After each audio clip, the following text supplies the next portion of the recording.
Hello बच्चों, welcome to the biology classes. आज हम लोग मेंडेलियन लॉ के बारे में जानेंगे। यानी मेंडेलियन लॉ की बात करोगे तो मेंडेलियन लॉ ऑफ इनहेरिटेंस में हम लोग टोटल यहाँ पर 4 लॉ की बात करेंगे, जिसमें law of unit factor, law of dominancy, law of segregation या law of purity of gamete और another is law of independent assortment. यहां ध्यान दोगे, अगर मेंडेलियन लॉ ऑफ इनहेरिटेंस की बात की जाए, इसमें ओल्ड एनसीईआरटी के अकॉर्डिंग टोटल 4 मेंडल के पोस्टुलेट हैं। यानी law of unit factor, law of dominancy, law of segregation और लॉ ऑफ इंडिपेंडेंट असॉर्टमेंट, ये 4 पोस्टुलेट हैं। लेकिन एनसीईआरटी ने, ये जो न्यू एनसीईआरटी है, इसने क्या किया कि मेंडल के 3 लॉ को इंडिकेट किया। कौन कौन? Law of dominancy, law of segregation या इसी को कहते हैं law of purity of gamete और another is law of independent assortment. ध्यान दोगे, पोस्टुलेट की बात की जाएगी तो टोटल 4 पोस्टुलेट। अगर आप मेंडेलियन लॉ की बात करोगे अकॉर्डिंग टू न्यू एनसीईआरटी, ये टोटल 3 लॉ, लेकिन सही मायने में मेंडल के एक्सपेरिमेंट में ये फर्स्ट लॉ और सेकेंड लॉ का ही चर्चा है।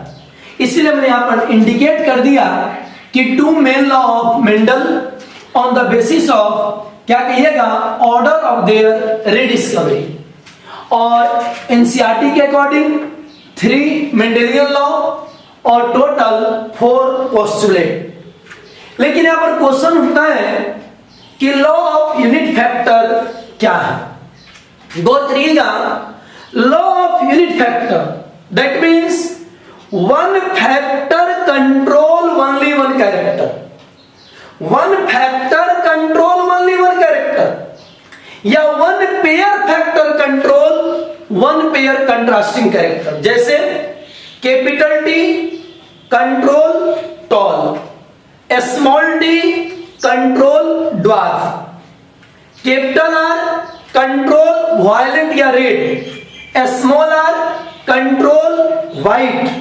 यानी जितने भी फैक्टर हैं, ये सभी फैक्टर सिंगल कैरेक्टर को कंट्रोल करेंगे।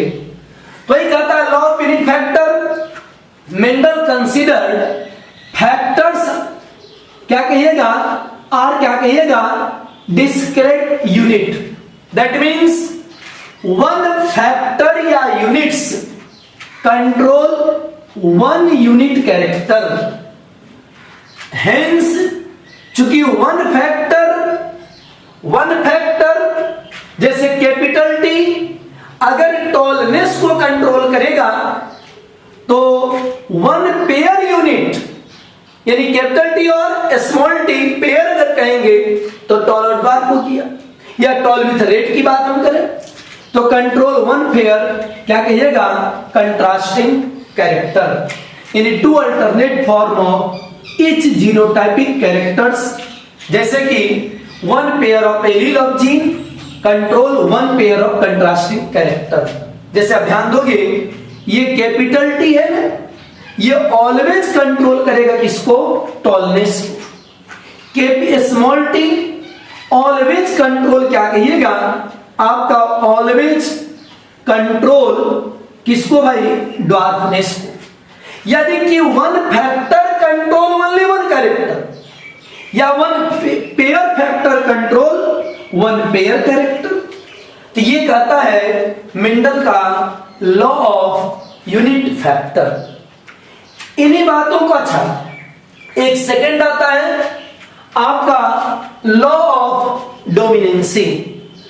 लॉ ऑफ डोमिनेंसी क्या कहता है कि अगर 2 अल्टरनेट पेरेंट को क्रॉस कराओगे उसमें से F1 जनरेशन में किसी एक ही पेरेंट का एक्सप्रेशन होगा। जैसे दो अल्टरनेट, मान लो होमोवायलेट कैपिटल आर और होमोवाइट स्मॉल आर। आप इसका गैमेट बनाओ कैपिटल आर, इसका गैमेट बनाओ स्मॉल आर, इसका आ गया ये कैपिटल आर स्मॉल आर, ये आया F1 जनरेशन। अभी F1 जनरेशन में क्या हुआ, ये कैपिटल आर अपने स्मॉल आर को सप्रेस करके ये वायलेट हो गया। यानी यहां पर इसी बात को देखोगे इधर ध्यान से, ये कैपिटल आर और स्मॉल आर, यानी यहां पर ग्रेटर देन है। ऐसे कंडीशन में ये कैपिटल आर का एक्सप्रेशन देखो 100% और स्मॉल आर का एक्सप्रेशन 0%, यानी ये कैपिटल आर अपने स्मॉल आर को कंप्लीटली सप्रेस कर दिया। इसी को कहते हैं लॉ ऑफ डोमिनेंसी, यानी डोमिनेंट अपने रिसेसिव को सप्रेस किया। ये जो डोमिनेंट अपने रिसेसिव को सप्रेस किया, इसे सप्रेस करने के कंप्लीट प्रोसेस को डोमिनेंसी कहेंगे। गौर करिएगा, डोमिनेंसी फेनोमेनन, ये डोमिनेंसी की बात करेंगे तो जब भी आपका होगा हेट्रो कंडीशन, यानी कि कैपिटल आर अपने स्मॉल आर को सप्रेस करेगा, यहीं पर आपका डोमिनेंसी ऑपरेट होगा। अगर आप इसी चीज को बेटा कैपिटल आर लिखोगे, ये भले आपका वायलेट या रेड हो जाए, लेकिन गौर करिएगा यहां पर कोई किसी को सप्रेस नहीं करेगा। लेकिन ये सप्रेशन वाली जो बात होगी ये हेट्रोजाइगस कंडीशन में ही होती है। तो लॉ ऑफ डोमिनेंसी क्या कहता है, कहता है कि on crossing between two parents homozygous having alternate contrasting form of trait या character, only one character is express in F1 generation. यानी दो अल्टरनेट पेरेंट्स को आप देखोगे, ये कैपिटल आर को आप क्रॉस करा दो स्मॉल आर से, इन दोनों के मिलने से आएगा F1 जनरेशन। ये कैपिटल आर वायलेट है और F1 जनरेशन में क्या आया, वायलेट आया। यानी F1 जनरेशन में इस दोनों पेरेंट में से किसी एक पेरेंट का एक्सप्रेशन हुआ। जिस पेरेंट का एक्सप्रेशन होगा F1 जनरेशन में उसको डोमिनेंट कहेंगे, और जिसका एक्सप्रेशन नहीं होगा उसको रिसेसिव कहेंगे। तो ये आप देखोगे the character which is express in F1 generation dominant और the character which is not express in F1 generation recessive. और ध्यान दीजिए, इसी को हम दूसरे रूप में कह सकते हैं क्या, कि यहां पर जब हमने कैपिटल आर यानी होमोवायलेट को क्रॉस कराया होमोवाइट से, तो F1 आया कैपिटल आर स्मॉल आर। इसका मतलब कैपिटल आर स्मॉल आर के कैरेक्टर को कंप्लीटली सप्रेस कर दिया, यानी 100% एक्सप्रेशन किसका हुआ, कैपिटल आर का, यानी रेड का। तो गौर करिएगा F1 जनरेशन में किसी एक का एक्सप्रेशन यानी डोमिनेंट अपने रिसेसिव को पूरी तरह से सप्रेस कर दिया, यानी उसको छिपा दिया। तो देखोगे यही चीज कह रहा है कि डोमिनेंट एलील मास्क यानी छिपा देता है the expression of recessive allele in heterozygous condition. अब आगे कह रहा है कि डोमिनेंसी फेनोमेनन ऑपरेट कहां होगा। ध्यान दोगे, ऑपरेट ऑलवेज हेट्रोजाइगस कंडीशन। इस बात को हमेशा याद रखिएगा, डोमिनेंट का एक्सप्रेशन हेट्रो, होमो, हेमी हर कंडीशन में हो सकता है, लेकिन dominancy phenomenon always operating heterozygous condition.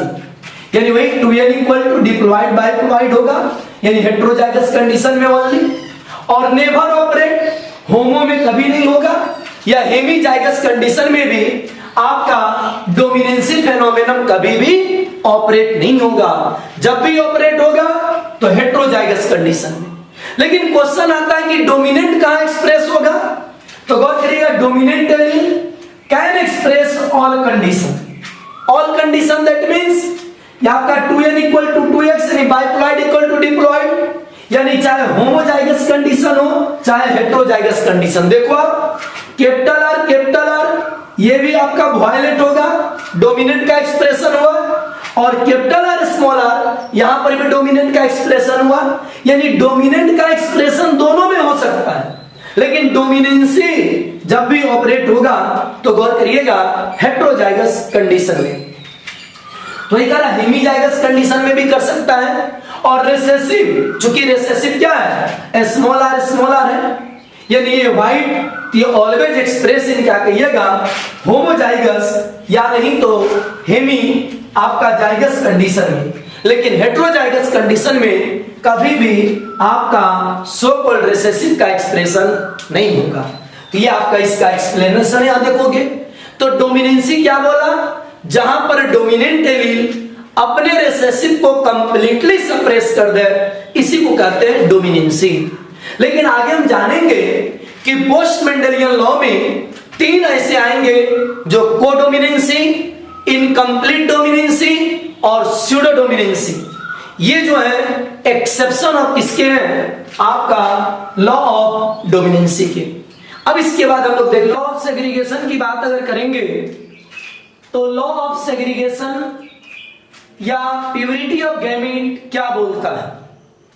कहने का मतलब कि अगर आप इस हेट्रोवायलेट को देखोगे और ये आपका हेट्रोवायलेट, यानी यहां पर हमने क्या किया, सेल्फिंग किया।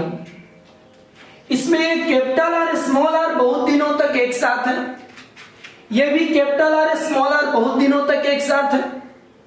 लेकिन गौर करोगे जब सेल्फिंग लॉ करोगे और आप F2 जनरेशन पर जाओगे तो ध्यान देना यहां पर ये स्मॉल आर कैपिटल आर के साथ है और ये भी स्मॉल आर कैपिटल आर के साथ है, यानी कि कलर ये आपका वॉयलेट है। लेकिन गौर करिएगा यहां पर 75% क्या हुआ, वॉयलेट, और ये 25% क्या आ गया, व्हाइट। यानी ये व्हाइट का आना इस बात को रिप्रेजेंट करता है कि स्मॉल आर बहुत दिनों तक कैपिटल आर के साथ था, उसके बावजूद भी कैपिटल आर का कैरेक्टर स्मॉल आर में क्या कहिएगा मिक्स नहीं होता है। यानी स्मॉल आर बहुत दिनों तक कैपिटल आर के साथ होने के बावजूद भी इसमें आपका कैपिटल आर का कैरेक्टर हल्का भी मिक्स नहीं हुआ, यानी स्मॉल आर अपने आप में अभी भी क्या कहिएगा प्योर है, यानी वही कर रहा है। इसीलिए इसका नाम पड़ गया प्योरिटी ऑफ गैमेट। यानी ये गैमेट जो है स्मॉल आर है, ये जो गैमेट स्मॉल आर है, ये जो गैमेट स्मॉल आर है, ये बहुत दिनों तक दोनों स्मॉल आर किसके साथ है, कैपिटल आर के साथ, और ये कैपिटल आर इसको सप्रेस करके रखा। उसके बावजूद भी जब ये अपने मतलब इससे सेपरेट होता है तो अपने कैरेक्टर को लेकर के अलग होता है। तो यहां पर कहना चाह रहा है लॉ ऑफ सेग्रीगेशन, ध्यान दोगे क्या कहता है कि हेट्रोजाइगस या हाइब्रिड, यानी ये हेट्रोजाइगस या हाइब्रिड कह रहा है क्या, hybrid individual has two different allele, यानी कौन कौन, डोमिनेंट और रिसेसिव। आप देखो कैपिटल आर और स्मॉल आर, यहां पर एक डोमिनेंट और एक क्या है, रिसेसिव है। कह रहा है क्या, they remains together for long time, यानी ये कैपिटल आर स्मॉल आर एक दूसरे के साथ बहुत दिनों तक है, लेकिन दे डू नॉट ब्लेंड या मिक्स, यानी उसके बावजूद भी आपस में मिक्स नहीं होते हैं। कह रहा है कि विद ईच अदर, यानी कैपिटल आर स्मॉल आर आपस में मिक्स नहीं होते हैं। बोथ एलील, यानी ये डोमिनेंट और रिसेसिव जब रिडक्शनल डिवीजन यानी मियोसिस से सेपरेट होते हैं तो अपने अपने कैरेक्टर को लेकर के अलग होते हैं। तो ये कह रहा है कि गेट सेपरेट या segregate with their own character during meiosis, इसीलिए गैमेट क्या कहिएगा, ऑलवेज प्योर। आप यही बात यहां देखोगे, इसी चीज को यहां इंडिकेट किया गया क्या भाई, कि दिस 25% व्हाइट, ये जो 25% व्हाइट आया ये कहां, in F2 generation indicate that allele small R, यानी ये व्हाइट आना ये इस बात को इंडिकेट करता है कि स्मॉल आर बहुत दिनों तक कैपिटल आर के साथ था, live with the allele of capital R for long time in F1 या हेट्रोजाइगस इंडिविजुअल, यानी F1 में बहुत दिनों तक साथ है, लेकिन दे डू नॉट क्या कहेगा ब्लेंड या mix with each other and they get separate या सेग्रीगेट देयर क्या कहिएगा ओन कैरेक्टर ड्यूरिंग मियोसिस। इसीलिए गैमेट ऑलवेज प्योर है, लेकिन पॉलीप्लोइडी और क्रोमोसोमल नॉन डिसजंक्शन के केस में आपका गैमेट इम्प्योर हो सकता है। तो लॉ ऑफ सेग्रीगेशन या आपका प्योरिटी ऑफ गैमेट एक वर्ड में याद रखना, यही कहना चाहता है कि रिसेसिव बहुत दिनों तक डोमिनेंट के साथ है, भले डोमिनेंट का एक्सप्रेशन है लेकिन उसके बावजूद भी रिसेसिव अपने आप में 100% क्या कहिएगा आपका प्योर है।